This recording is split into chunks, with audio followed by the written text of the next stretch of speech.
The massive crystal dome of the Galactic Council stretched high above the crowded assembly floor.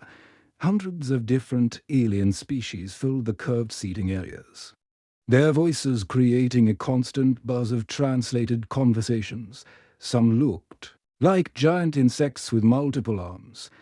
Others appeared as floating clouds of gas that glowed softly in the dim light. A few resembled walking trees with bark-like skin and leaves instead of hair. Ambassador Kim Sora walked slowly toward the center-speaking platform. Her black uniform stood out against the colorful clothing and natural forms of the other delegates. She carried a small device that would project her presentation for everyone to see. Her heart beat fast, but she kept her face calm and professional. "Honor delegates," she began, her voice amplified throughout the vast chamber. "I come before you today with urgent news that affects every world in our galaxy." A few aliens turned to look at her, but most continued their own conversations. The human race was still considered young and inexperienced by galactic standards. Earth had only joined the Council 50 years ago, and many species still saw humans as primitive newcomers. SORA activated her device. A three-dimensional star map appeared above her head, showing the spiral arms of their galaxy. Red dots marked the positions of various alien homeworlds. Our deep space monitoring stations had detected something approaching from outside our galaxy. Something big. The Chancellor of the Zentari Empire, a tall creature with 6 arms and purple skin, made a dismissive gesture.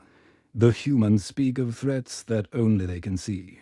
How interesting that these newcomers claim to have better sensors than civilizations that have watched space for thousands of years. Laughter rippled through several sections of the chamber. The Zentari had ruled a quarter of the galaxy for over 2,000 years. Their technology was considered among the most advanced in known space.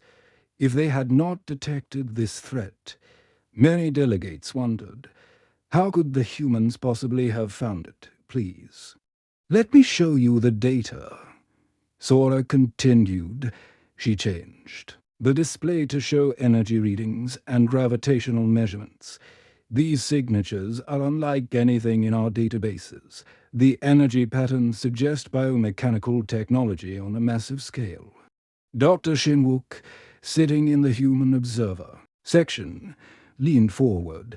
He had spent months analyzing these readings. The approaching ships were enormous, each one larger than most space stations. Their energy output was incredible, and they seemed to be alive in some way. "We estimate they will reach our galaxy in 18 months, Sora said, pointing to a projection showing the invasion route. "They appear to be following a direct path toward the galactic rim. Our outer colonies will be the first targets." The ethereal collective, beings made of living energy who existed in special containment suits, whispered among themselves in high-pitched tones. Their translator announced, "The humans show signs of the paranoia common to young warrior species. They see enemies where none exist." More delegates began to pay attention, but not in the way Sora had hoped. They seemed amused rather than concerned. The rock speakers, who looked like walking boulders, drummed their stone fingers in what sounded like laughter. "I am presenting detailed battle plans." Sora continued desperately. "We need to coordinate our defense fleets immediately. Every day we delay gives them more time to prepare their attack." Captain Lee Minho stood behind her, wearing his military uniform. He had seen the same data and knew the threat was real. The approaching fleet was unlike anything the galaxy had ever faced. Their ships seemed to consume other technology, growing stronger with each victory. "The human military build-up in recent months has been noted by this council," declared the Chancellor. "Perhaps this convenient threat justifies their aggressive preparations." The accusation hung in the air like a poison cloud. Several species had complained about humanity's increased military spending and ship construction. Trade routes had been disrupted by human war games. Some colonies had even been evacuated from military exercises. Sora felt her patience wearing thin. "We have been preparing because we detected this threat months ago. We tried to warn the Council through diplomatic channels, but our reports were ignored or dismissed." "Convenient timing," muttered a delegate from the Crystalline Consortium. "The humans want more military funding and suddenly discover an invisible enemy that only they can see." The vote was called quickly. Most delegates had already made up their minds. The final count was devastating. 734 votes against taking action, only 113 in favor. Many delegates left the chamber before the vote was even finished, heading to more important meetings about trade agreements and territorial disputes as the session ended. Sora gathered her presentation materials with shaking hands. 18 months to prepare for an invasion that could destroy everything, and the galaxy's leaders were more interested in their lunch plans. "They will remember this day," Captain Minho said quietly as they walked toward their transport ship. Sora nodded, her jaw set with determination. "When those ships arrive and start destroying their precious worlds, they will remember that we tried to warn them. But by then, it might be too late for everyone." The human delegation left the Galactic Council that day knowing they would face the coming storm alone. The galaxy had chosen to ignore their warning. And soon everyone would pay the price for that. Terrible mistake. Admiral Park Hines stood on the observation deck of Luna Station, watching the massive construction yards that surrounded Earth's moon, where peaceful cargo ships had once been built. Now sleek warships took shape under the constant glow of welding torches. The entire facility had been converted to military production in just 6 months. Status report. He called to Commander Choi Yuna as she approached with her electronic tablet. "All human colonies have switched to war production, sir," Yuna replied, scrolling through endless lists of numbers. "The mining stations are now making weapons instead of selling metals to other species. Dr. Shen's research team has made major breakthroughs in shield technology. In the research labs deep inside Ceres Station, Dr. Shen-wook stared at holographic displays showing their newest weapon designs. His team had worked without sleep for weeks, creating guns that could learn and adapt to enemy defenses. The shields they developed would get stronger each time they were hit, learning from every attack. The plasma cannons are ready for testing," reported his assistant, pointing to a sleek weapon mounted on a rotating platform. "The adaptive frequency system should be able to cut through any known armor." Shin nodded.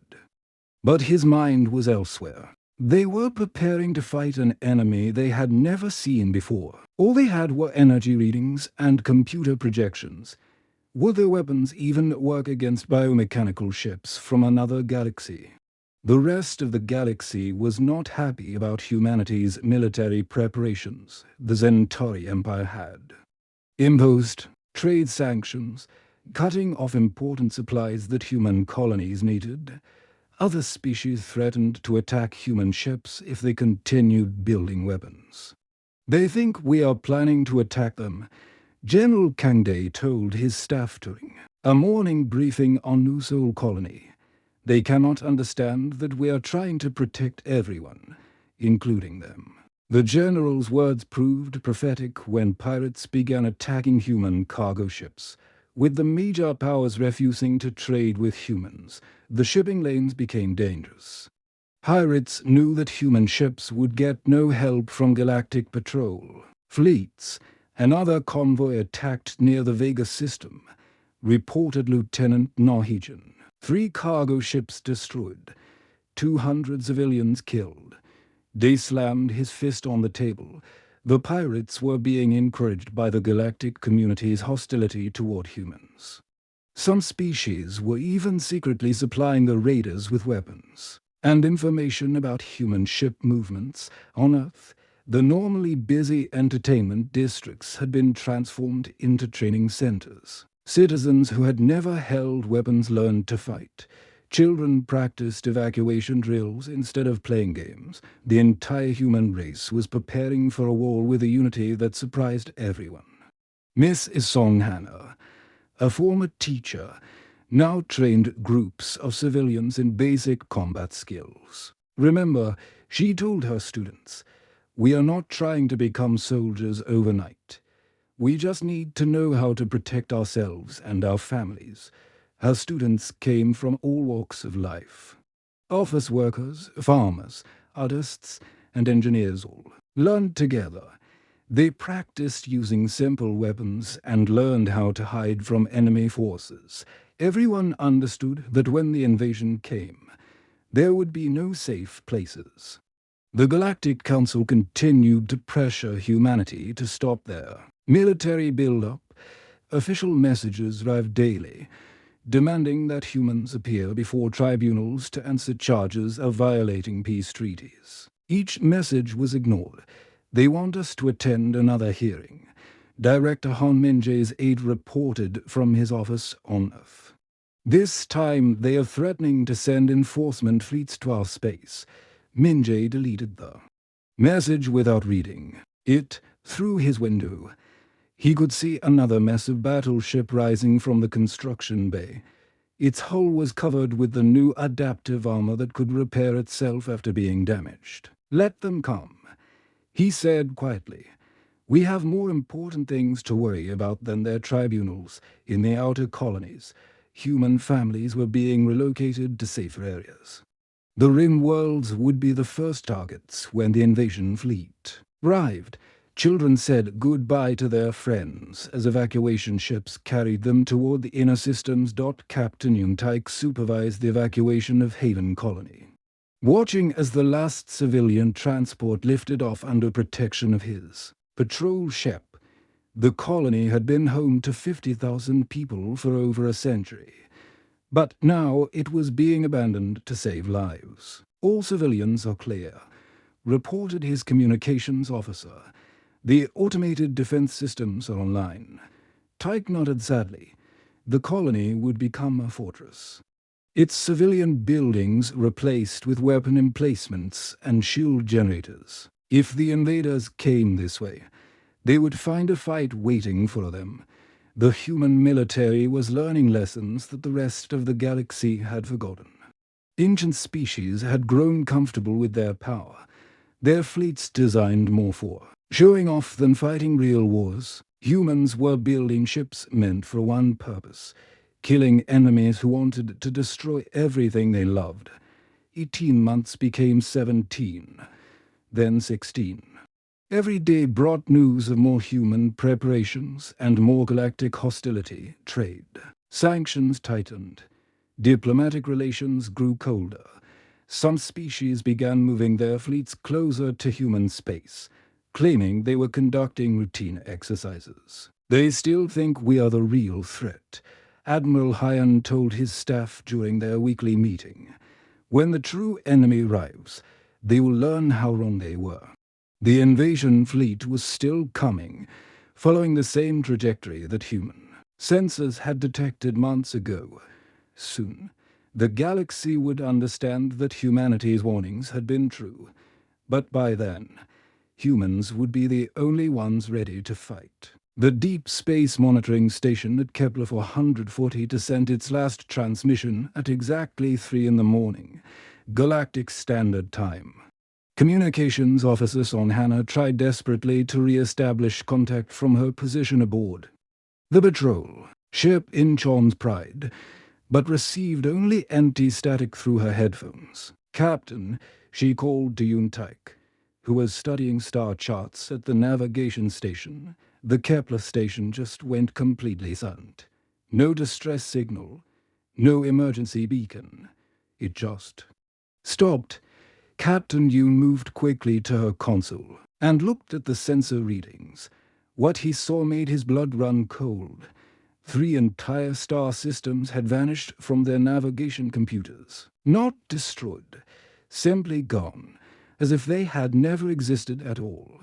"Send an emergency message to Earth Command," he ordered. "Tell them the invasion has begun exactly where we predicted it would." The Devourer fleet had emerged from the dark space, between galaxies like a plague of mechanical locusts. Each ship was the size of a small moon, their biomechanical hulls pulsing with alien energy. They moved in perfect formation, consuming everything in their path without pause or mercy. The first day, 12 monitoring stations went silent. On the second day, entire colonies stopped responding to communications. By the third day, 3 major star systems had been completely consumed, leaving only empty space where millions of people had once lived, the Vex High Collective, whose crystal cities had monitored the galaxy's borders for thousands of years, sent frantic reports to the Galactic Council. Their most advanced sensor arrays were detecting massive energy signatures moving through space at impossible speeds. The readings are off our scales. Reported Chief Sensor Operator clicks high to the Collective's governing council. These ships are not just large, they appear to be alive somehow. Our computers cannot classify their technology. The first visual contact came from a Centauri patrol fleet near the Galactic Rim. Commander Velter watched in horror as a Devourer ship approached. His flagship, the alien vessel, was a twisted combination of metal and organic tissue, with weapon ports that looked like giant mouths filled with glowing teeth. All ships, open fire, Velter commanded.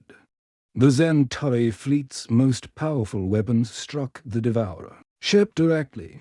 The energy beams that could destroy planets barely scratched its surface. Worse, the alien ship seemed to absorb the attack, its hull glowing brighter as it fed on the weapon energy. The Devourer's response was swift and terrible. Beams of unknown energy struck the Centauri ships, and immediately the proud warships began to change. Their metal hulls started growing organic components. Their weapon systems transformed into feeding tubes within minutes. The entire fleet had been converted into part of the Devourer swarm. Commander Velter S. Final. Transmission reached Centauri Prime just as his own body began to change, his flesh merging with his ship's control systems. "They do not destroy," he screamed into his communicator. "They consume. They make us part of them, stop them before they reach the core worlds on Centauri Prime." Chancellor Vextar received the reports with growing terror. The mighty Centauri Empire, which had ruled a quarter of the galaxy for 2 millennia, was being devoured by enemies they could not understand or fight. Emergency sessions of the Galactic Council convened for the first time in living memory. The same chamber where Ambassador Kim Sora had been dismissed and mocked now echoed with panicked voices from across the galaxy. Species that had dominated galactic politics for millions of years suddenly found themselves helpless before an enemy. From beyond the stars, "We need the humans," whispered the ethereal collective's representative, his energy form flickering with fear. "They warned us. They prepared. They are the only ones who might know how to fight these creatures." Chancellor Vextar, his 6 arms trembling with rage and desperation, sent an emergency message to Earth. The same being who had mocked human paranoia now begged for help from the species he had called primitive. Ambassador Kim Sora received the summons while reviewing defensive preparations on New Seoul Station. The message bore the emergency seal of the Galactic Council and carried the personal signature of every major species leader. They wanted her to come to an emergency session immediately. "They want to see you right away," Captain Lee Min-ho reported, still wearing his battle armor from the morning's combat drills. "Priority transport is standing by to take you to the council chambers." Sora looked out at the massive defense grid surrounding the station. Plasma cannons that could melt asteroids, shield generators that had been tested against every known weapon, and the sleek forms of humanity's quickly built fleet in the distance.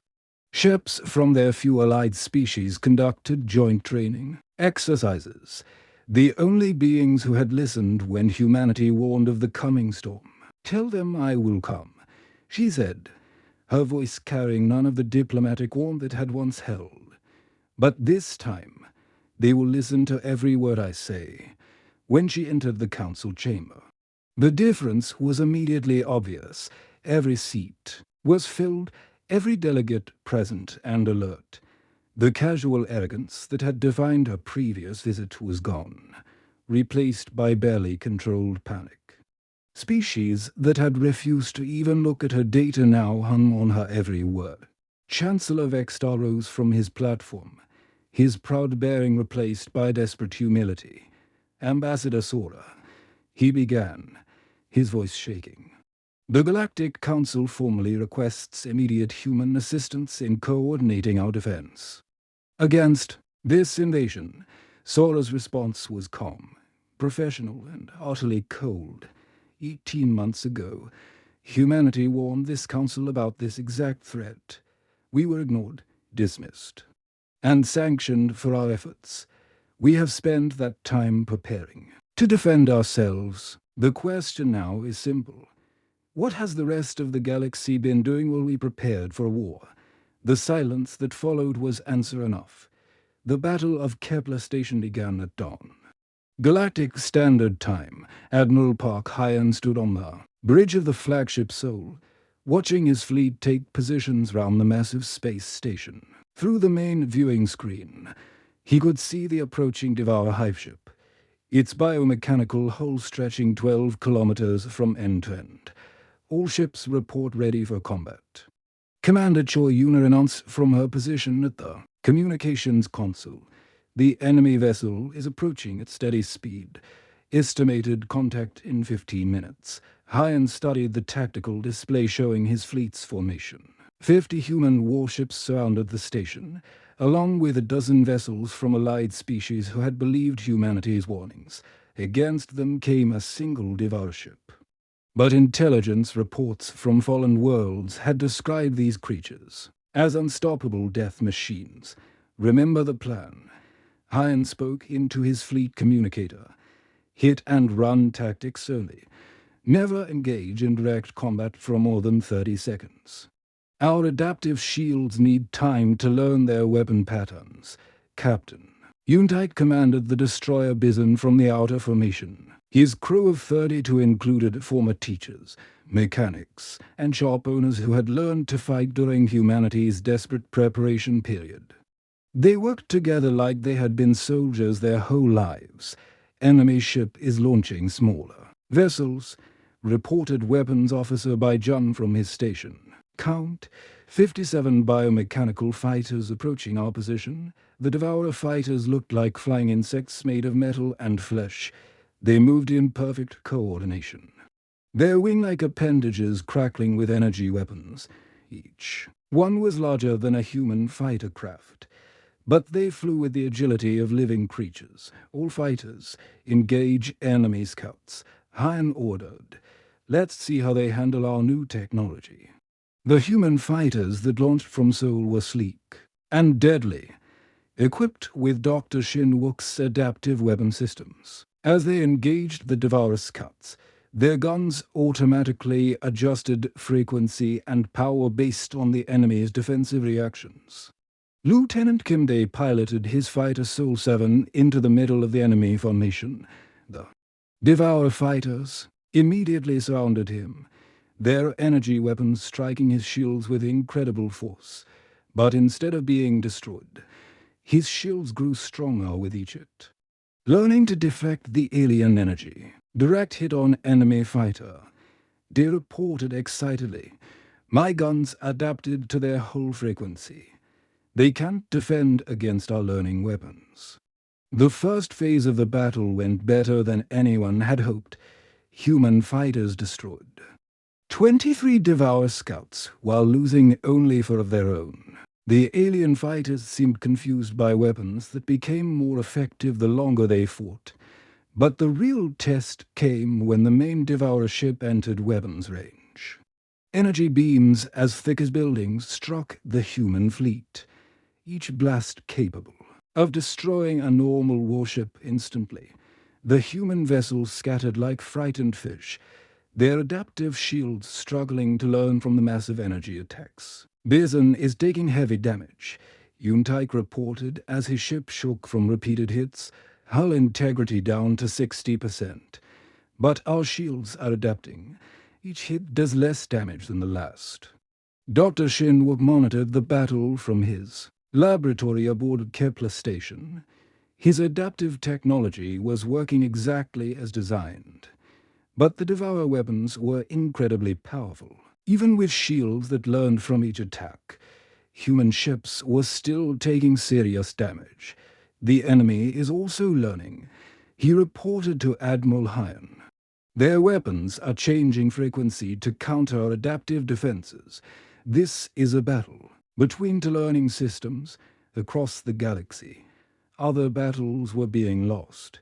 The mighty Centauri Grand Fleet, pride of their empire for thousands of years, had been completely consumed in a single engagement. Their powerful warships had been converted into part of the Devourer swarm, their crews transformed into biomechanical components. The crystal cities of the Vex High Collective shattered under biomechanical conversion beams. Ancient civilizations that had ruled space for millions of years were reduced to streams of refugees fleeing toward human space on Haven Station. General Kangde supervised refugee camps filled with survivors from dozens of species, proud beings who had once looked down on humanity now lived under human protection. Their home world's nothing but empty space. The ethereal delegation is complaining about their quarters again. Reported Lieutenant Nahijin. They say sharing facilities with other species is beneath their dignity. They looked out at the mixed groups of survivors learning to use human weapons and tactics. Former enemies now work together, their children playing while their parents prepared for war. Tell them they can have dignity or they can have protection, he said firmly, but not both while they refused to help defend themselves. Back at Kepler Station, the tide of battle was slowly turning. The human fleet's adaptive technology was finally gaining the upper hand against the Devourer. Ship Captain Yuntike led a desperate attack on the enemy's main weapon ray, his damaged destroyer diving straight into the alien ship's energy beams. This is for everyone who said we were paranoid. Yoon shouted as his ship's guns tore into the Devourer's hull. The alien vessel shuddered under the concentrated fire from 30 human warships, their weapons now perfectly adapted to penetrate biomechanical armor, for the first time since the invasion began. A Devourer ship retreated, the massive hive ship pulled back from the battle, its hull scarred and leaking strange fluids into space. The human fleet had won their first major victory against the seemingly unstoppable invaders. All ships pursue and harass, Admiral Hyan ordered. Don't let them escape to repair and adapt to our weapons. The victory at Kepler Station marked the beginning of a new phase in the war. Humanity had proven that the Devourers could be beaten, but the cost had been terrible. 12 human ships destroyed, over 300 crew members dead, and the knowledge that this was just the first of many battles to come. The largest Devourer hive ship appeared above Earth like a dark moon, its massive biomechanical hull blocking out the sun across 3 continents. People on the surface looked up in terror as the alien vessel cast shadows over entire cities. This was the final battle, and everyone knew it. Director Han Minjae stood in the underground war room beneath Geneva, watching displays that showed every human ship in the galaxy racing toward their home world. The evacuation of Earth's children had been completed weeks ago, but 20 billion people still remained on humanity's birth world, refusing to abandon their home. All fleet commanders report ready for engagement. Admiral Park Hyan announced from the bridge of his flagship Seoul. Round Earth, the greatest armada in human history took battle positions. 800 warships surrounded the planet, their crews prepared to die defending the world that had given birth to their species. Captain Yuntike commanded the Sacrifice Squadron, volunteer crews in ships packed with experimental weapons. Their mission was simple but deadly. Buy time for the civilian evacuation fleets to escape Earth's gravity well, as his destroyer Bison accelerated toward the massive enemy vessel. He thought of his young daughter learning to read in the underground. Shelters of New Tokyo, all ships in Sacrifice Squadron, remember our purpose. His voice crackled across the communication channels to his fellow captains. We don't need to destroy them. We just need to hold them long enough for our people to reach safety. The battle began with the largest space engagement in galactic history. Human ships, supported by allied vessels from the few species who had learned to fight alongside them, threw themselves against the biomechanical monster with desperate courage. The Devourer ship's weapons were beyond anything they had faced before. Energy beams that could cut planets in half. Dr. Shinwok monitored the battle from his laboratory deep inside Lunar Station. His adaptive technology, refined through months of combat against smaller Devourer ships, was being pushed to its absolute limits. The enemy's main weapons were learning faster than human shields could adapt. Hull breach on deck. 7 reported. His assistant, as Lunar Station shook from a glancing energy blast. The emergency shields are holding, but barely. Entire human squadrons vanished in bursts of alien energy. Captain Park Min-ho's cruiser Incheon exploded while trying to protect a group of evacuation ships. The brave captain's final act was to ram his damaged vessel into the Devourer's weaponry, buying precious seconds for civilian transports to escape. Sacrifice Squadron beginning final attack run. Captain Yoon Taik reported as his ship's dove toward the enemy's core structure. His destroyer had been modified with experimental fusion bombs that might damage the hive ship's central nervous system. Tell my daughter that Daddy loves her. The Bison and 11 other volunteer ships struck the Devourer's hull simultaneously, their explosions creating brilliant flashes of light visible from Earth's surface. The massive alien vessel shuddered and began to list to one side. Its perfect coordination disrupted for the first time. Direct hit on their primary control center, Admiral Hyan reported excitedly. All ships, concentrate fire on the damaged section. But the victory came at a terrible cost. Captain Yoon Taik and his entire Sacrifice Squadron were gone, along with 300 other brave souls who had given their lives to wound the seemingly invincible enemy. Their sacrifice would be remembered, but the battle was far from over. The tide finally turned when the Devourer ship's biomechanical systems began to fail. Dr. Shin's adaptive technology had achieved something impossible. It learned faster than the alien ship could repair itself. Human weapons found weak points in the enemy's hull and exploited them before the creature could adapt. The enemy vessel is retreating. Communications officer Song Hannah announced from her position aboard the flagship. It's moving away from Earth at maximum speed. The largest Devourer hive ship fled into dark space, its hull scarred and bleeding strange fluids behind it. The remnants of humanity's fleet counted their losses. Nearly half of their ships were destroyed or too damaged to fight. Tens of thousands of crew members had died protecting their home world. But Earth was safe, and more importantly, the galaxy was finally free from the Devourer threat. The surviving alien ships had followed their largest vessel into the void between galaxies, perhaps to repair and regroup, or perhaps to find easier prey elsewhere.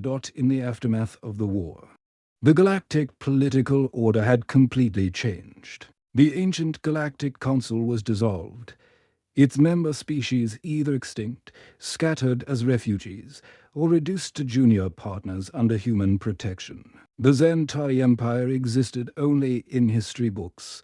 The proud Vex High Collective was nothing but crystal fragments drifting in space. Ambassador Kim Sora, now Secretary General of the Terran Federation, addressed the survivors from the rebuilt assembly hall on New Geneva Station. Representatives of dozens of species listened as she spoke about the price of ignoring warnings and the necessity of unity against external threats.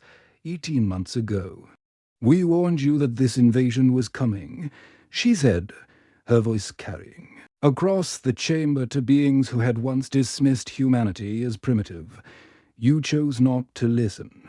The galaxy has paid for that choice with billions of lives and entire civilizations reduced to ash. Behind her, the memorial wall bore the names of human heroes who had died protecting worlds that had once scorned them. Captain Yuntaik's name was engraved in gold letters, along with thousands of others who had given everything for a species that had called humans paranoid. The memorial garden outside the assembly hall contained a simple stone marker with words. That had become the motto of the new galactic order. They called us paranoid. We called it prepared. Admiral Choyuna, promoted after the war, now commanded the Outer Rim Defense Fleet. Her sensors swept the dark void between galaxies. Searching for energy signatures that might herald another invasion, the galaxy had learned that vigilance was not paranoia. It was survival. The Devourers might return someday, but they would find a galaxy united, prepared, and ready for war under human leadership.